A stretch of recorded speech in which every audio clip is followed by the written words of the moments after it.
gas 3 kilogram bersubsidi, tapi kenyataannya kurang dari 3 kilo. Kurang dari 3 kilogram, sehingga itu yang menjadi korban sasaran dari kekecewaan konsumen, pengecernya.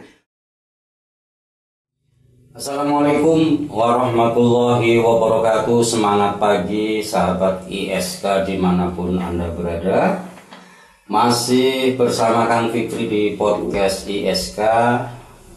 Pagi hari ini kita sudah kedatangan tamu yang istimewa juga ya, Pak Tawar Santoso. Ya, Pak Tawar Santoso ini adalah Ketua Lembaga Swadaya Masyarakat Abdi Bangsa yang konsentrasinya ini mengamati distribusi gas melon 3 kg yang bersubsidi kan begitu. Jadi mungkin seperti kita ketahui bersama sahabat ISK bahwa carut marut pendistribusian gas LPG melon yang bersubsidi ini masih belum juga bisa ditata oleh pemerintah, sehingga kadang-kadang di lapangan ini masih banyak yang kita jumpai persoalan-persoalan, mulai dari kelangkaan, kemudian harga jual sampai dengan penduduk atau masyarakat pengguna itu yang lebih dari harga jual eceran yang ditetapkan pemerintah. Mungkin tabung gas yang kadang-kadang bocor, timbangan isi yang tidak sesuai dengan ukuran. Ini banyak problem yang ada. Barangkali mungkin hari ini kita bisa berbagi kepada sahabat ISK melalui hasil investigasi dan aktivitas daripada Pak Tawar Santoso selaku Ketua LSM Abdi Bangsa ya. Mungkin bisa diceritakan Pak Tawar, kenapa penyaluran gas LPG melon yang bersubsidi ini menurut Anda masih banyak masalah ini? Mungkin bisa diceritakan kepada sahabat ISK. Ya, terima kasih Kang Fikri dan kepada sahabat ISK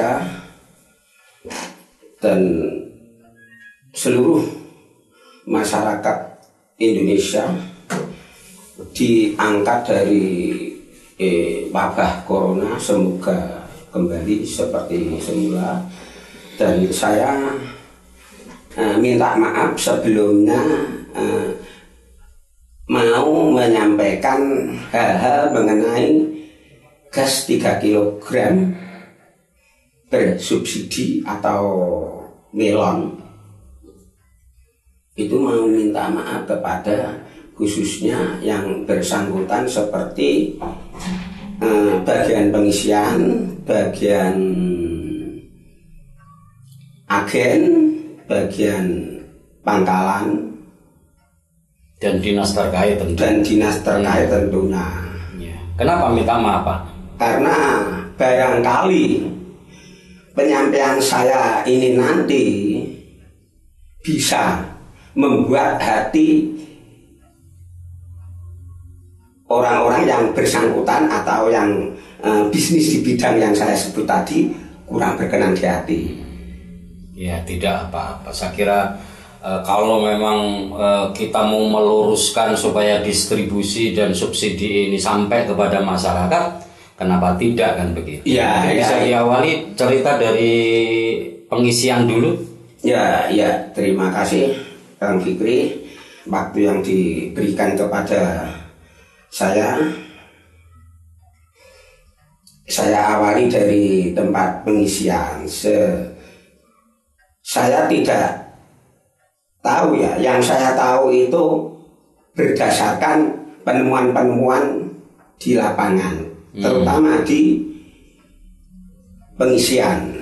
Salah satu contoh di pengisian itu sering masyarakat konsumen atau pemakai itu mengeluh mengenai isi yang kurang. Dalam arti isi yang kurang itu tidak sesuai yang tertulis di tabung. Tertulisnya kan seperti ini, gas 3 kg bersubsidi, tapi kenyataannya kurang dari 3 kg. Kurang dari 3 kg, sehingga itu yang menjadi korban sasaran dari kekecewaan konsumen, pengecernya. Wah, gas ini dari si A cepat entek, baru 3 hari sudah habis. Kalau yang dari si B ya, sampai 1 minggu habis lah. Tapi soal isi kurang itu kan tidak bisa diukur 3-4 hari habis, sementara di sana seminggu belum habis, Pak Tawar. Artinya mungkin untuk meyakinkan kepada sahabat ISK di wilayah ya, di semua wilayah ini, tentu apakah panjenengan pernah membuktikan bahwa ukuran gas ini memang ada yang kurang dari 3 kg? Ya, dengan cara apa gitu? Ya, justru itu Bang Fikri, berdasarkan laporan dari masyarakat dan saya tidak lanjuti dan saya cek. Boleh saya membuka rekamannya? Ya, coba dibuka rekamannya. Ya, itu sambil ngomong ya. Soalnya kalau saya tidak kasih info tentang rekaman ini kan saya dikira ngarang. Coba ditunjukkan ke kamera. Seperti ini. Nah, kalau posisi gas LPG 3 kg dicek dengan timbangan hanya ada 2,6 kg dan plus 2,6 kg. Matikan. 6 kg. Jadi yang mulai dari buka segel kemudian ditimbang bobotnya hanya 2,6 kg. Betul ini. Berarti ada 4 on yang hilang atau yang dikurangi.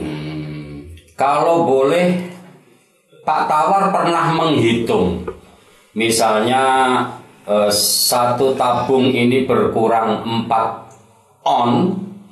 Kemudian kalau setiap agen ini dapat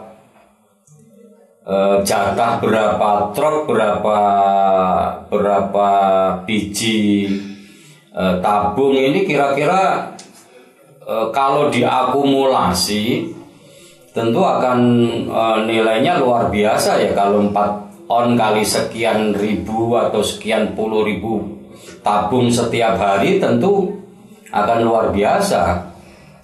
Ya, itu bukan berarti saya itu ngecek dari satu persatu ke agen. Cuma saya itu ada informasi global seperti agen A mendapat ada yang 7 truk, agen B ada yang mendapat 6 truk, B dan lain-lain bervariasi dapatnya, ya sesuai mungkin lobbynya lah. Nah itu kalau saya global, hanya saya hitung dari satunya ini dikurangi 3 on lah katakanlah. Berarti kalau 10 tabung bisa jadi 11. Jadi setiap 10 tabung jadi 11. Kalau memang seperti ini semua. Kalau 3 on ya. Nah, ini salah satu. Ini kebetulan salah satu yang ditemukan memang faktanya seperti ini. Ditimbang kurang 4 on ya. Iya. Kan tidak mungkin nimbang seluruhnya. Nah itu terus ditambah seperti katakanlah satu agen mendapatkan jatah katakanlah 5 truk, satu truk itu kalau tidak salah itu 500 sampai 600 isi. Nah bisa dibayangkan 100 yang satu truk itu ada selisih atau ada yang dikurangi tadi itu 50 tabung lah katakan.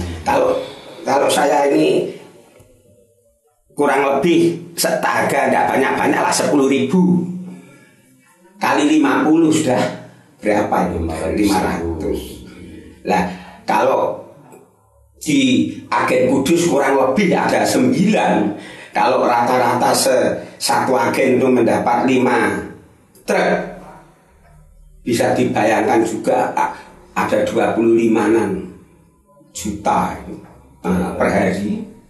Nah, karena apa? Saya bisa ngomong atau kurang lebihnya agen dapat jatah segitu. Saya cari dari pangkalan. Satu agen itu ada yang punya pangkalan 150.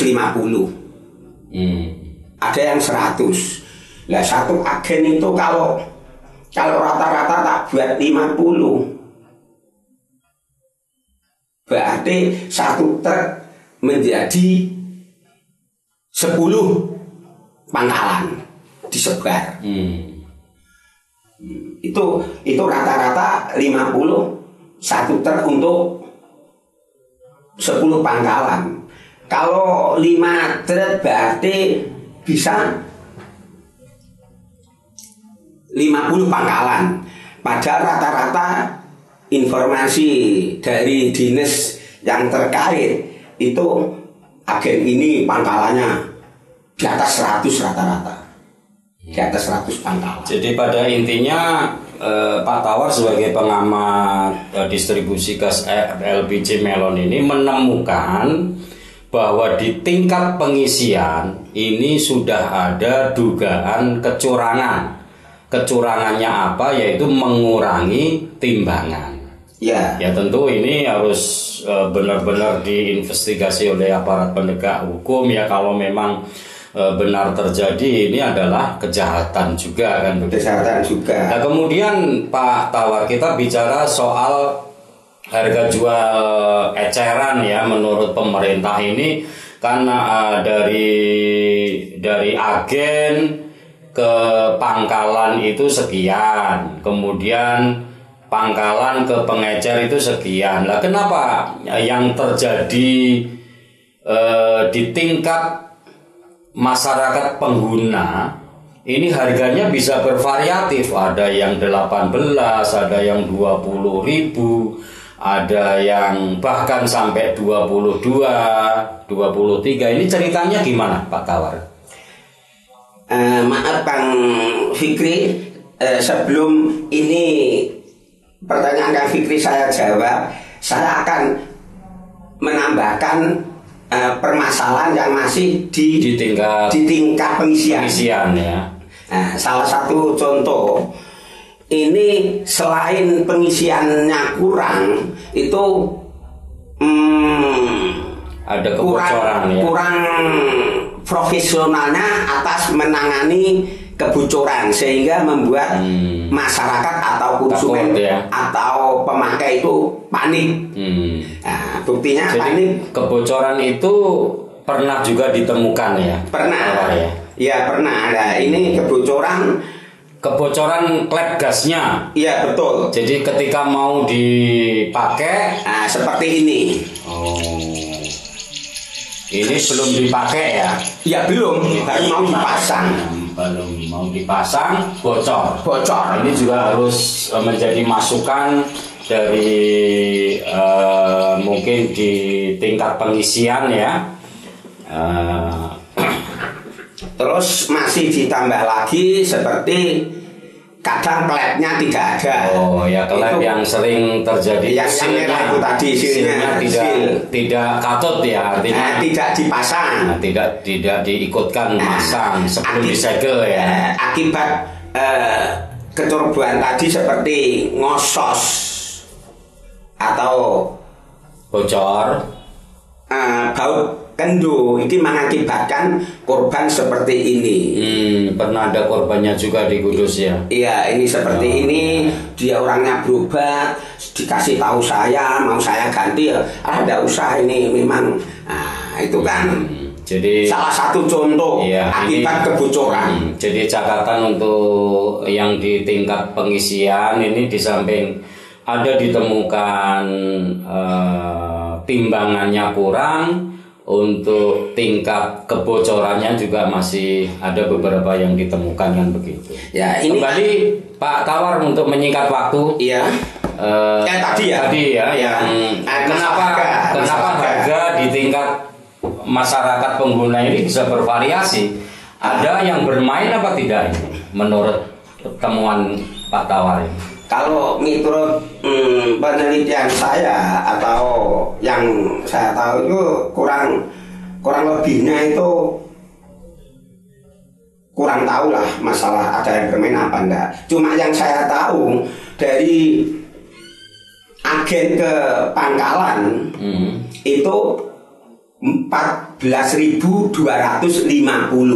Dari agen ke pangkalan. Agen jual ke pangkalan itu? Ya, agen ngirim ke pangkalan 14.250 ya ke pangkalan ya. Ya. Lah itu kan bahasanya kalau tidak ada pengendalian dari pihak pemerintah yang terkait, jadi bisa harga pembuatan harga di pangkalan seenaknya sendiri. Seperti pangkalan ada yang jual 16, diambil bakul atau pengecer. Ya. Terus rata-rata di sini kok hampir 90% di Kudus itu 18.000 per tabung itu ambil sendiri. Kalau pangkalan ngeterke mengantar itu sampai 19. Bahkan ada yang 20 itu di pangkalan. Bisa dibayangkan itu menurut aku dalam bisnis seperti itu kok meh kayak mabuk-mabukan atau cara Jawane iku iri. Kok pangkalan adole semono. Aku pengecer sing repot ngambil, ada yang bawa keranjang, ada yang membawa tosa dakol brondol, ada yang sepeda. Itu kalau saya jual 20.000 berarti saya dapat 2.000. Akhirnya ada yang 21, 22, bahkan ada yang 23. Karena apa? Tidak ada kepastian harga dari pihak pemerintah. Yang saya lebih prihatin lagi itu seperti ini, apakah tidak bisa diratakan dengan menjadikan pangkalan tersebut? Salah satu contoh gini Pak Kang Fikri, dari agen ke pangkalan itu ada yang mendapat 200 tabung per hari. Ada yang mendapat 100 tabung, ada yang mendapat 50 tabung, ada yang mendapat 50 tabung per minggu. Ada yang per hari, ada yang per minggu. Itu ukurannya tergantung bolone karo orang ngono apa piye? Ya kemungkinan kalau saya menilai itu kurang lebihnya itu ada campur tangan dari pejabat. Kalau orang biasa berarti sistem tak kenal maka tak sayang. Jadi yang dekat diberi yang dekat sayang, terus wah kamu tak tambahi kuotanya. Itu. Menurut Pak Tawar di sektor permainan harga ini ya. Iya. Menurut Pak Tawar ini menemukan apa tidak ada agen sengaja membuka pangkalan-pangkalan yang patut diduga tidak resmi. Artinya dulure nek kono wis agar di-drop, dulure nek kene di-drop. Ada enggak? Secara pribadi ada, tapi biasanya kalau seperti itu kalau saya tanya itu tertutup. Ya tertutup, artinya itu sudah menjadi pangkalan. Jadi walaupun saya agen tetap lain. Jadi kan pangkalan ini kan harus ada papan namanya ya. Iya. Artinya papan nama itu tertulis namanya siapa, alamatnya mana, kuotanya sekian per hari atau per minggu, kan ada itu. Iya. Di setiap toko-toko itu. Kira-kira ada kemungkinan agen supaya bisa mendapatkan keuntungan lebih, kemudian dia bermainnya itu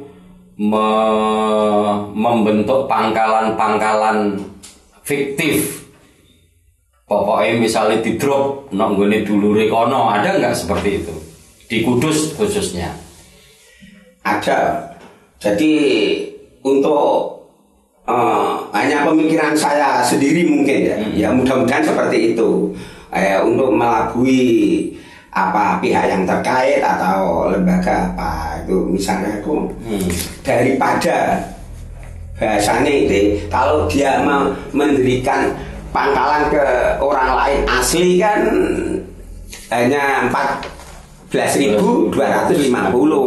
Kalau dia itu membuat pangkalan seperti itu dibikin sungguh-sungguh ya saya nggak tahu. Dibikin seperti bayangan saya juga tidak tahu, tapi yang jelas kan berdasarkan informasi dari masyarakat sekitar itu kamu belinya di mana?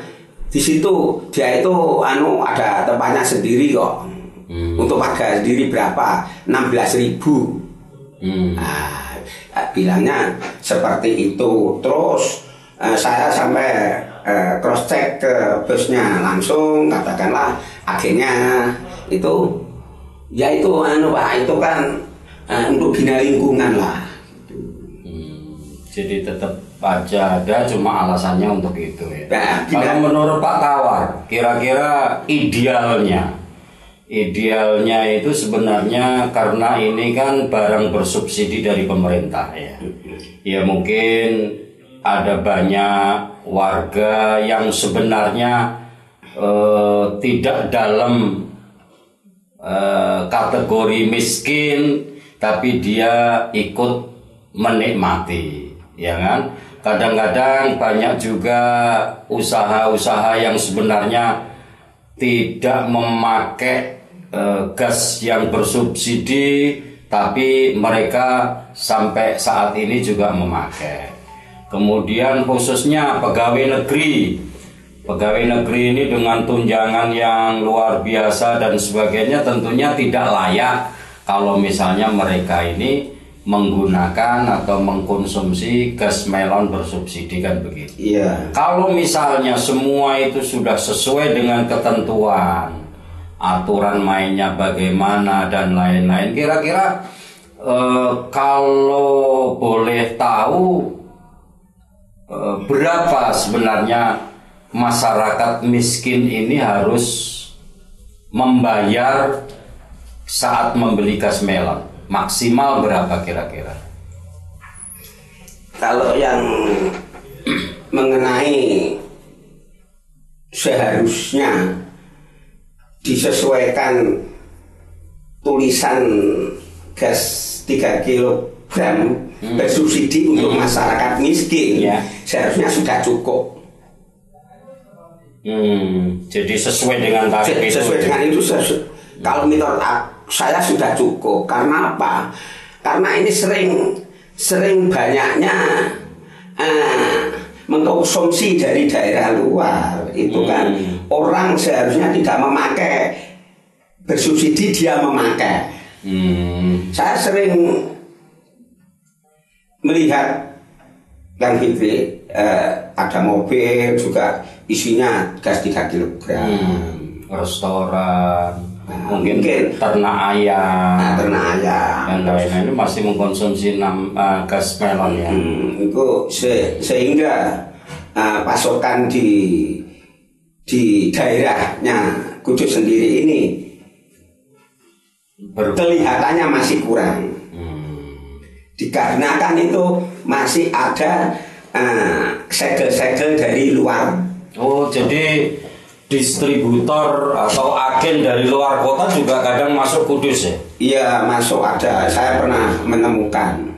Nah ini terakhir Pak Tawar, terkait dengan karut-marut pendistribusian gas melon yang dengan syarat tadi di tingkat pengisian ada dugaan timbangannya kurang, kemudian tingkat kebocorannya juga belum safety, belum diproteksi sedemikian rupa sehingga ada korban ketika itu, kemudian seal atau klep oren yang sering ketika ibu-ibu mau masak ini harus mencari lagi.